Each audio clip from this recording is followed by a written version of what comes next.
지금까지 이제 우리 마태복음을 계속해서 나누어 오고 있었는데 오늘은 특별히 잠시 멈추고 우리에게 가정교회가 어떤 의미인지 또 가정교회가 우리의 신앙생활에서 왜 필요한지 이런 것을 말씀을 통해서 한번 같이 나누어 보려고 합니다.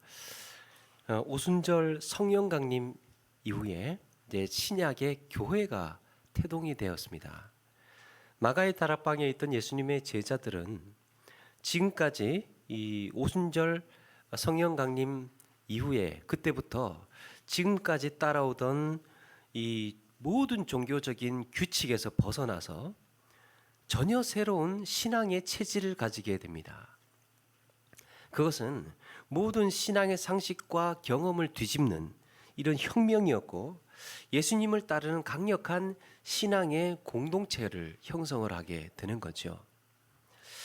신앙의 모습, 또 신앙생활의 체질, 또 종교적인 모양, 또 내면적인 이 모든 것이 이 성령 강림 이후에 신약의 초대교회가 시작이 되면서 성령을 받은 자들을 통해서 달라지는 모습을 보이게 됩니다. 그러면 어떤 변화가 일어나고 있었을까? 어떤 변화된 모습이 보여졌을까? 이것은 우리의 교회 생활을 어떻게 해나갈 것인가 하는 이런 문제와도 관련이 있습니다.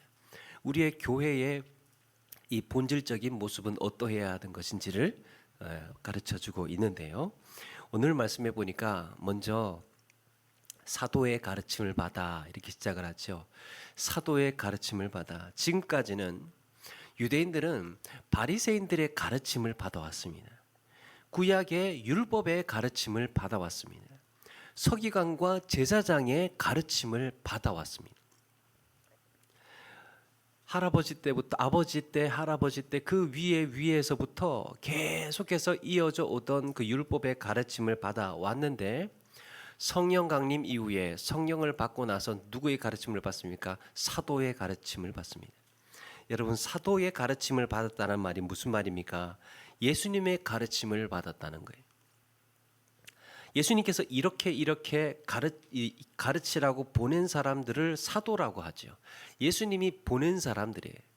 그러니까 이제부터는 진리의 복음이 그들의 삶의 기준이 된 것입니다. 성령 강림 이후에 그들은 진리의 복음이 그들의 삶의 기준이 되었습니다. 예수님을 영접하고 성령 받은 자들에게 일어나는 첫 번째가 기준이 바뀌는 일입니다. 그 다음에 성령 받은 자들에게 일어나는 또 하나의 변화가 교제입니다. 교제. 오늘 말씀에도 보니까 교제하며 떡을 떼며 이런 표현들이 있죠. 교제는 두 가지인데요. 하나는 성도 간의 교제와 하나님과의 교제가 있죠. 그러니까 하나님과의 교제를 기도라고 할 수 있고 성도와의 교제를 오늘 말씀 표현으로는 떡을 떼며라는 표현으로 나타나 있습니다. 그러니까 성령 강림 이후에 일어났던 이 모습이 그들은 뭘 하고 있었느냐? 기준이 바뀌었다. 사도의 가르침을 받기 시작을 했다. 또 하나는 전혀 기도에 힘쓰기 시작을 했다. 하나님과 교제하는 일을 사모하고 늘 기도하는 일을 애썼다는 것이죠. 그리고 또 하나가 바로 성도 간의 교제입니다. 교제.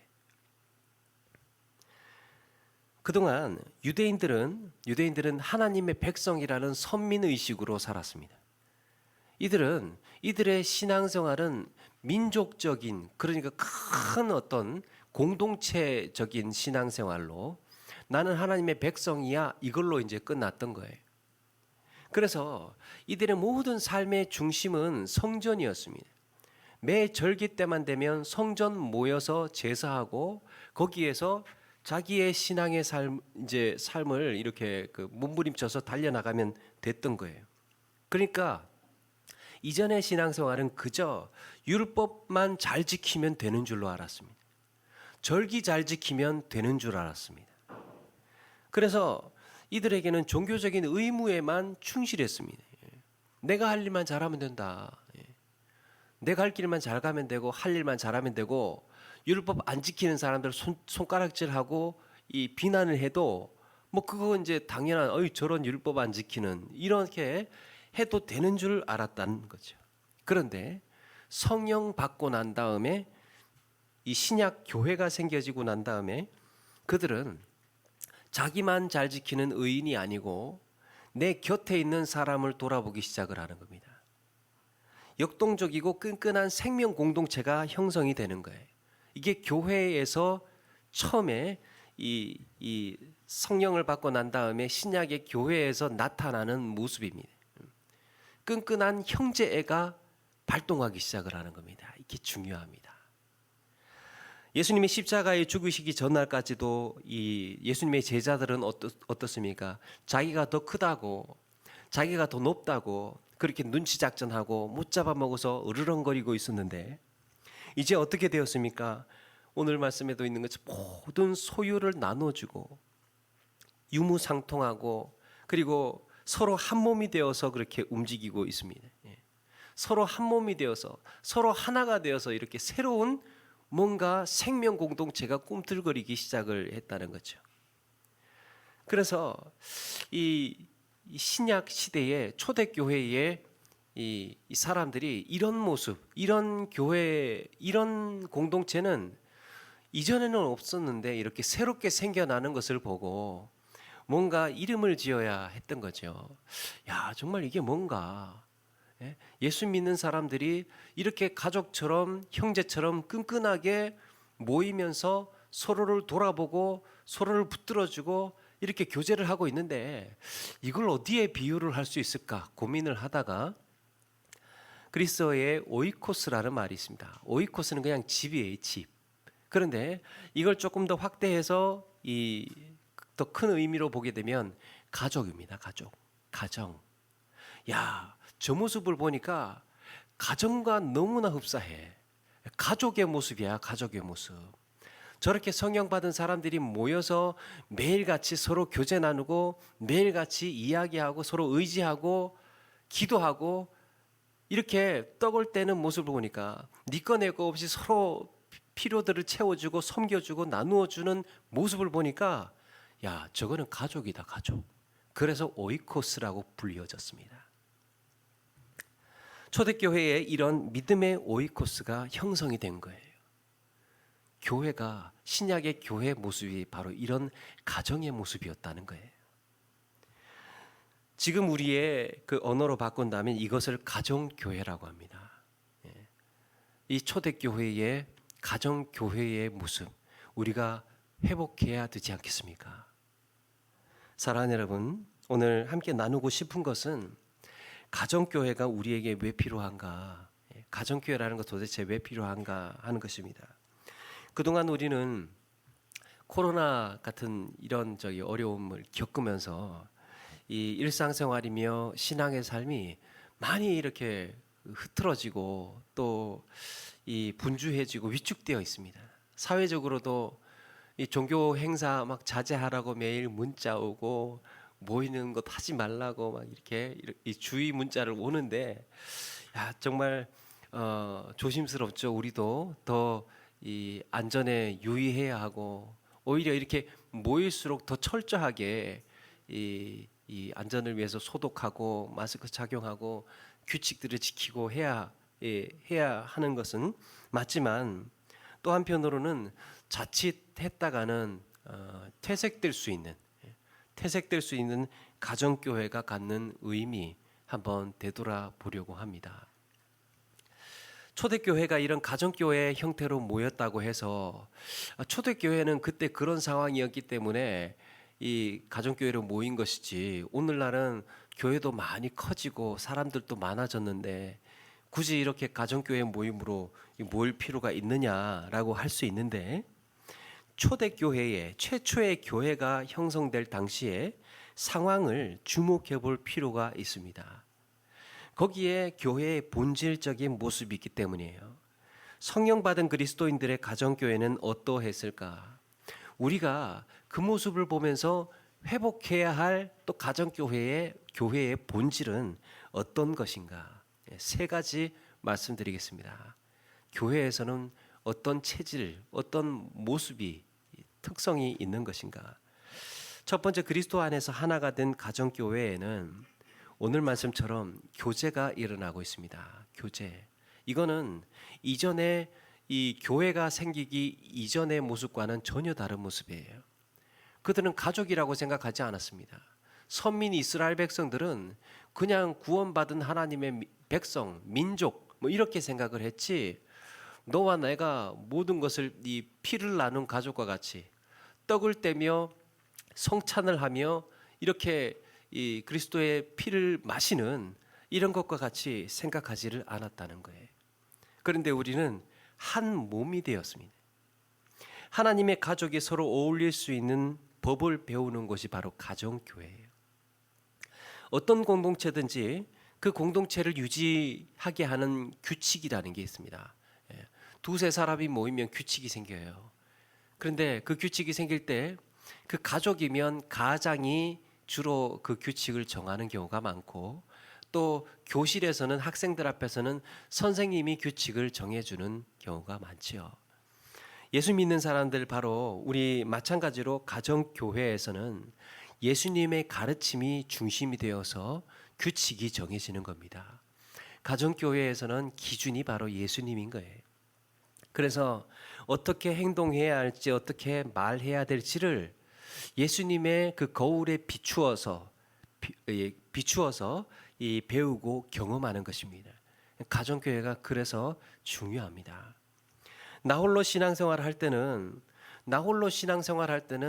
사실은 내가 신앙생활 제일 잘하는 줄을 알았습니다. 혼자 신앙생활을 하니까 나의 모난 부분도 드러나지 않고 내 편한 대로 신앙생활을 하니까 내 연약한 점도 드러나지 않아서 나 홀로 신앙생활에는 전혀 불편한 게 없습니다. 그런데 이제 내 편한 대로 신앙생활을 그렇게 하다가 두 사람, 세 사람 이렇게 소그룹이 형성이 되고 가정교회로 모여지고 서로 대화를 나누다 보니까 부딪히는 현상이 벌어지게 되죠. 그렇게 부딪히면서 노출되는 것들이 있습니다. 내 안에 불편하지 않았던 질투, 내가 가지고 있었던 증오심, 어쩌면 이 말하지 못했던 열등감, 또 나의 교만이라든지 내 욕심이라든지 이런 것들이 자꾸 부딪히면서 불편해지는 거예요. 사실은 그 사람이 나쁘다기보다는 그 사람들로 인해서, 공동체로 인해서 내 약점들이 자꾸 아픈 것입니다. 건드려지기 때문에. 여러분, 그때 어떻게 해야 하겠습니까? 만약에 내 가족이라면 어떻게 하시겠습니까? 품어야 되겠죠. 내 자식이고 내 부모기 때문에. 내가 막 이렇게 누군가한테 내 배우자 욕을 해요. 내 남편 욕을 하고 내 아내 욕을 하고 그렇게 서로 이야기를 나누는 가운데 남편 욕을 할 때는 할 수 있는데, 내 남편을 욕할 때는 할 수 있는데 그걸 남이 할 때는 듣기가 싫죠. 내가 내 남편 욕하는 것은 할 수 있지만 남이 내 남편 욕하는 것은 듣기가 싫습니다. 왜 그렇습니까? 가족이기 때문에. 가족. 때로는 자신의 부끄러운 모습이 그렇게 드러나기도 하고 쓰라린 상처도 드러내기도 합니다. 그때 가족은 서로 위로해주고 덮어주고 용기를 주게 됩니다. 가족이 하는 모습. 성령 받은 자들에게 일어났던 초대교회의 첫 번째 특징은 바로 이렇게 서로 가족이라는, 가정이라는 연대 의식으로 하나가 되어져 있습니다. 문제가 하나 있죠.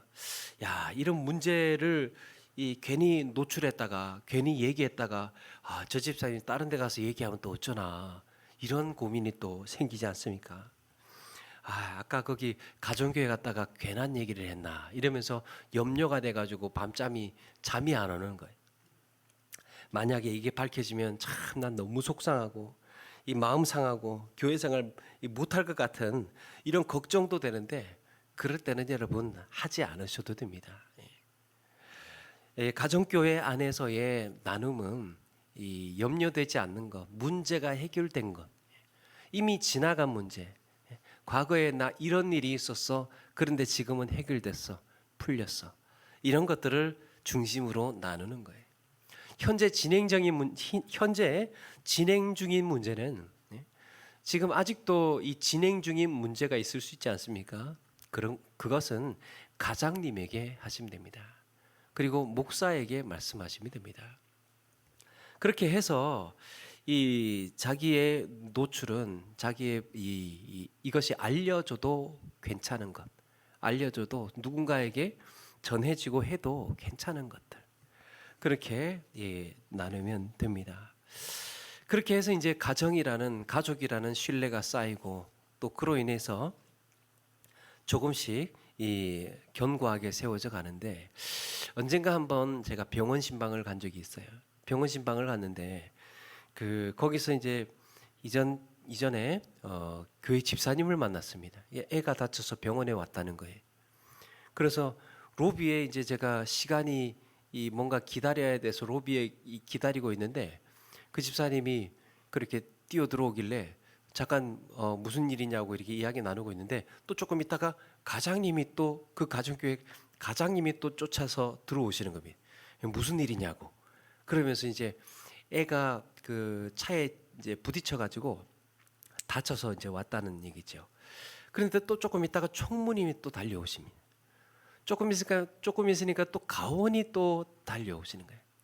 그렇게 해가지고 그날 이 병원 로비에서 한 가정교회를 다 만났습니다. 무슨 일이냐고 자기의 가족처럼. 여러분 이게 어떤 모습입니까? 가족에게나 일어날 수 있는 일이에요. 그 가족한테나 일어날 수 있는 일이 가정교회에서 일어나고 있었습니다. 우리가 사모하고 닮아가고 만들어가고 세워가야 할 가정교회의 모습인 줄로 믿습니다. 요즘은 직장이나 생업 때문에 내 친가족들하고는 많이 멀리 떨어져서 이렇게 사는 경우가 많은데요. 멀리 살다 보니까 그냥 가끔씩 연락만 하고 자주 만나지 못하고 또 뭐 부모님은 어디 전라도에 사시고 또 자식들은 뭐 경기도에 서울에 와 있고 뭐 이렇게 멀리 떨어져서 계시는 경우들이 있는데 이렇게 그렇지만 우리 가까이에는 나에게 가족 같은 믿음의 형제 자매들이 있습니다. 어떤 집사님이 밤 12시에 위급한 상황이 되었다고 합니다. 그런데 이 누군가에게 좀 연락을 해야 되는데 막상 밤 12시에 연락할 사람이 없다는 거예요. 어려운 일 닥쳤는데 그 밤에 누구한테 연락을 하겠습니까? 근데 가만 생각해 보니까 가정교회 가장님이 생각이 나서 그 가장님한테 연락을 드렸다고 합니다. 밤 12시에 어려운 일 당할 때 연락할 곳이 많지는 않습니다. 사랑하는 여러분, 우리가 회복하고 세워가야 할 초대교회의 모습, 바로 가정교회에서 일어날 수 있는 일입니다. 이런 교회의 본질을 우리가 놓치지를 않고 그렇게 초대교회에서 나타났던 형제라고 하고 자매라고 하고 그렇게 부를 수 있는 모습으로 세워가는 우리 모두가 되기를 바랍니다. 두 번째는 양육이에요. 양육.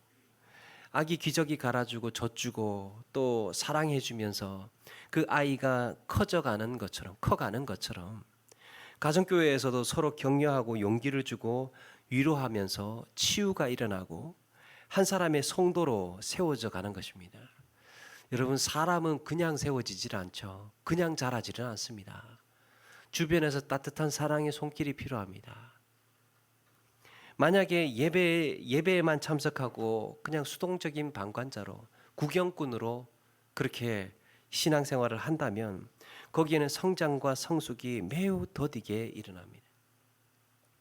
예배 시간에 설교 말씀을 들었다면 그걸 갖고 서로 나누면서 의견을 나누어 보고 나는 어떻게 적용해야지, 나는 어떻게 실천해야지, 서로 용기를 주고 서로 북돋아 주고 그렇게 해서 해주는 리더나 멘토가 필요하고 손 붙들어서 끌어당겨주는 이런 사람들이 필요합니다.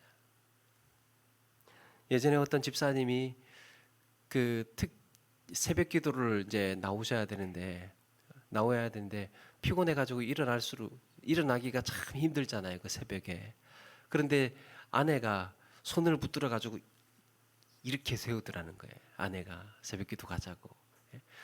그러니까 생각은 있지만 몸이 말을 안 듣고 있는데 아내가 손 붙들어서 이렇게 세우면서 그렇게 새벽기도를 나오게 됐다고. 일으켜 세워주는 것. 곁에서 누가 이렇게 주저앉아 있을 때, 나약해져 있을 때, 좀 뭔가 게을러져 있을 때, 힘이 빠져 있을 때 곁에서 다독여주고 토닥토닥 다독여주고 손을 붙잡아서 이렇게 세워주는 이런 사람이 신앙생활에 필요합니다. 이게 나의 리더고 나의 멘토고 내 가까이에 있는 형제 자매가 내 믿음의 부모가 해주는 일인 것이죠. 여러분, 그게 나중에는 목표가 무엇입니까? 내가 이렇게 손 붙들려서 일으킴만 받아야 되겠습니까? 아니죠. 언젠가는 나도 누군가를 그렇게 붙잡아서 일으켜 세워주는, 용기를 주고 격려해주는 이런 삶으로 살아가야 되는 것입니다. 이게 성장이에요. 성장. 신약 성경에 서로라는 말이 50번이 넘게 나온답니다. 서로. 그런데 그 서로라는 말을 할 때마다 뭐를 하라는 건가? 서로 뭐를 하라는 건가? 성경에 보니까 서로 사랑하고 서로 위해서 기도하고 서로 격려하고 서로 권면하고 문안하고 서로 섬기고 서로 가르치고 서로 용납하고 서로 짐을 지고 서로 용서하고 서로 복종하고 서로 헌신하라고 말씀하고 있습니다. 그러니까 서로 해야 할 일이 얼마나 많은지 모릅니다. 예수 그리스도의 사랑의 DNA가 우리 안에서 그렇게 서로 작동하고 있는 거예요. 서로에게 영향을 주고받는 가운데에 나를 다시 다독여보고 나를 다시 되돌아보고 그렇게 일어나는 것입니다. 에베소서 4장 16절에 그걸 말씀하고 있는데요. 그에게서 온몸이 각 마디를 통하여 도움을 입음으로, 이게 중요합니다. 각 마디를 통하여 도움을 입음으로 연락하고 상합하여 각 지체의 분량대로 역사하여 그 몸을 자라게 하며 사랑 안에서 스스로 세우느니라. 교회를 말하고 있는 것을 우리는 다 알고 있죠. 몸을 자라게 하기 위해서 각 마디의 도움, 그러니까 각 지체의 도움을 받아야 한다는 거예요. 홀로 신앙생활 하는 것이 아니고 각 지체가 서로에게 도움을 주고 받는 것입니다. 나중에 하나님 앞에 갔을 때 너로 인하여서 신앙 성장을 하고 영적으로 성숙된 사람이 있느냐라고 묻는다면 그때 우리가 어떻게 대답을 하겠습니까? 한평생 양육의 기쁨과 보람을 누리지 못하고 산다면 이것은 어떻게 신앙생활을 기쁘게 했다고 할 수 있겠습니까? 서로에게 영향을 주는 것입니다. 서로를 돌아보는 것입니다. 내가 상관할 바 아니다. 상관할 바 아니다 라는 말은 그리스도의 언어가 아닙니다. 서로의 삶에 참여하고 돌아보고 그렇게 기도해 주기 위해서 우리는 이렇게 서로 함께 모였습니다. 교회의 모습이에요. 만일 어떤 사람이 영적으로 흔들리며 연약한 상태라면 그 사람을 도와서 살리고 성장하는 일에 책임의식을 갖고 그렇게 신앙생활을 해나가라고 신약 교회에 성령 받은 이후에 그런 모습이 드러났던 거예요. 여러분, 이로 인해서 우리가 서로를 돌아보고 교제하는 가운데에 교회의 모습을 회복하고 건강한 신앙생활을 해나가는 우리 모두가 되기를 바랍니다. 우리는 성도이면서 한편으로는 또 교인이죠. 성도, 그리스도 안에서 연합된 사람들. 세 번째가 이 가정교회가 갖는 의미, 가정교회가 우리에게 왜 필요한가? 바로 가정교회가 전도에 최적화된 상황이기 때문에 그렇습니다. 전도에 최적화된 소그룹. 여러분, 예수님은 이 땅에 전도하러 오셨습니다. 교회가 그리스도의 몸이라고 했을 때 교회가 하는 일 역시 전도하는 일이 가장 중요합니다. 교회의 목적 영혼 구원에 있지 않습니까? 여러분, 가정교회가 뭔가 열정을 잃고 모여야 할 이유도 잘 모르겠고 뭔가 좀 권태기가 오고 그렇다면 그렇게 되는 이유가 한 가지예요. 영혼 구원에 초점을 두고 있지 않기 때문입니다. 새로 들어온 사람이 없어요. 새로 온 구성원이 없습니다. 가정교회의 본연의 목적을 잊는 순간 모여야 할 의미조차 잃어버리는 거예요. 언제 한번 세미나를 갔는데 강사님이 질문을 하십니다. 여기 혹시 모르는 사람이 전도해서 예수 믿게 된 분 있으면 손 한번 들어주시겠습니까? 모르는 사람이 전도해서 예수 믿게 된 사람. 그러니까 그 자리에서 수백 명이 앉아 있었는데 아무도 손 드는 사람이 없었어요. 이게 무슨 말입니까? 대부분 가족 때문에 예수 믿게 되고 또 가족 같은 친밀한 분의 전도를 받아서 신앙생활을 시작하게 됐다는 거예요. 가정교회는 그렇게 영적인 가족을 생산해 내는 곳입니다. 그래서 끊임없이 관계 맺기를 시도해야 하고 가정교회에 초대를 해서 예수 믿게 하는 사명을 받은 곳이 바로 가정교회입니다. 가족이 되었다는 거죠. 가족이 되었으면 믿음을 받아들이기에 훨씬 수월하고 쉽습니다. 혼자는 어려워요. 그런데 여러 사람이 한 사람을 전도하는 일에 동참을 하면 훨씬 수월하고 또 효과적으로 해낼 수 있습니다. 가정교회 모임에 그렇게 초청을 해서 서로 격려하고 사랑하는 모습을 보고 상처 입은 사람, 인생의 해답과 의미를 잃은 사람, 필요를 채워주고 하나님의 필요성을 못 느끼는 사람들한테 친구가 되어주는 것. 그래서 처음에는 하도 한번 가보자고 해서 가봤더니 세상에 가보니까 이런 곳이었구나 하면서 느낄 수 있는 거. 가정교회가 하는 일이에요. 서로 그렇게 연합을 해서 세상에서는 경험할 수 없는 하나님 나라의 로얄 패밀리 가족 공동체. 러시아를 정복한 나라가 지금까지 아무도 없었는데 프랑스의 나폴레옹도 러시아를 정복하지 못했고 또 나치 독일의 히틀러도 러시아를 정복하지 못했습니다. 그런데 딱 한 번 러시아가 정복을 당하게 되는데 바로 몽골의 징기스칸에 의해서 정복을 당하죠. 비결이 무엇입니까? 소그룹이었습니다. 소그룹. 한 사람의 리더가 10명의 군사를 지휘한 거예요.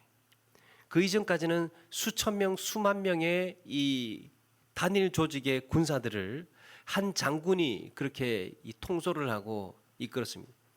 그러다 보니까 움직임이 비둔하고 효율적이지가 않은 거예요. 그걸 이제 10명씩 나누어 쪼개어 가지고 각 사람한테 역할을 주고 각자의 재능을 극대화시키는 겁니다. 그러다 보니까 기동성도 빨라지고 효과적으로 움직이게 되었던 것이죠. 그 당시에 전쟁 전술에 매우 효과적인 또 획기적인 일이었습니다. 예수 믿게 되는 통로, 바로 가정교회에서 일어날 수 있는 일입니다. 우리 각자가 각자의 은사와 재능을 따라서 각자의 역할을 따라서 그렇게 교회 존재의 목적과 이유에 충실해 나가서 해나갈 수 있다면 전도가 이 영적 전투에서 한 영혼을 살려내는 세우는 일이라고 했을 때 가정교회 안에서 해낼 수 있는 것들입니다. 오늘 이렇게 우리 가정교회가 필요한 이유, 교제의 모습, 또 양육의 모습, 또 전도와 사역의 모습이 초대교회에 있었던 것이죠.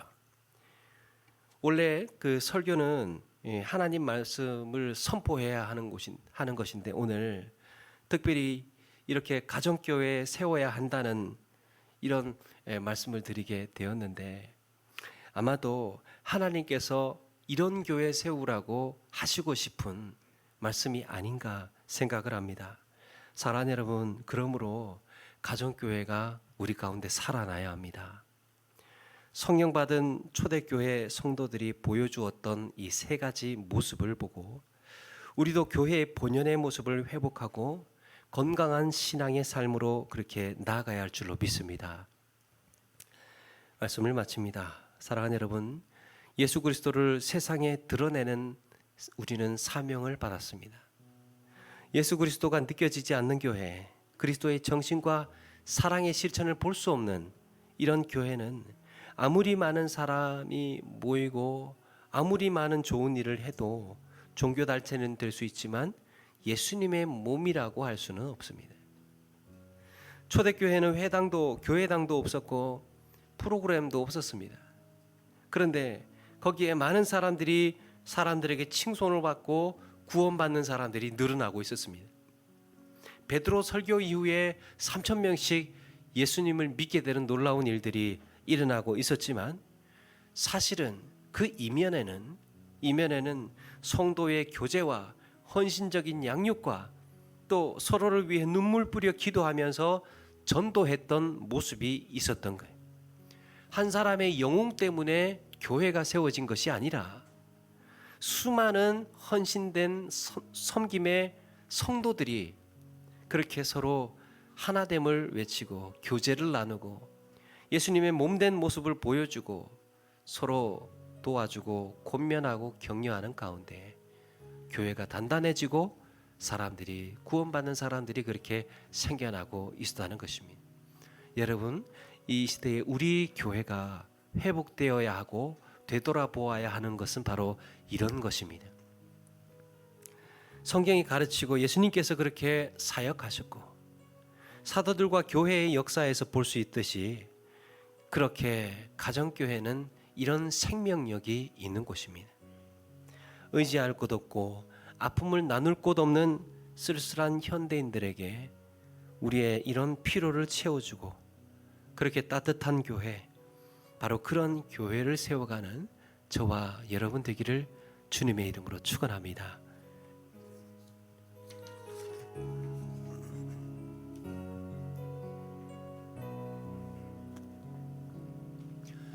우리에겐 소원이 하나 있네. 주님 다시 오실 그날까지 우리 가슴에 새긴 주의 십자가 사랑, 나의 교회를 사랑케 하네. 주의 교회를 향한 우리 마음, 희생과 포기와 가난과 고난, 아물며 죽음조차 우릴 막을 수 없네. 우리 교회는 이 땅에 임한 교회를 교회 되게, 예배 되게 우릴 사용하소서. 진정한 부흥의 날 오늘 임하도록 우릴 사용하소서. 우리 한 번 더 고백하면서 준비한 예물 드리겠습니다. 우리에겐 소원이 하나 있네. 주님 다시 오실 그날까지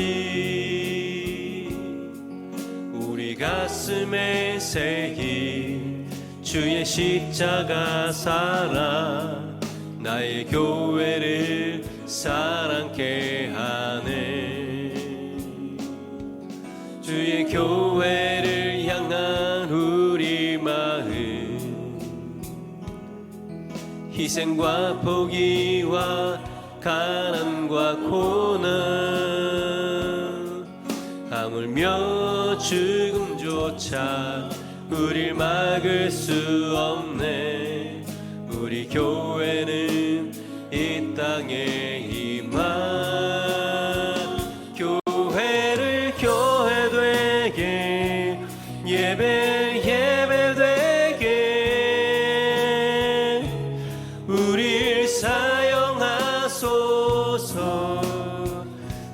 진정한 부흥의 날 오늘 임하도록 우리 사용하소. 교회를 교회 되게 예배 되게 우리 사용하소서. 진정한 부흥의 날 오늘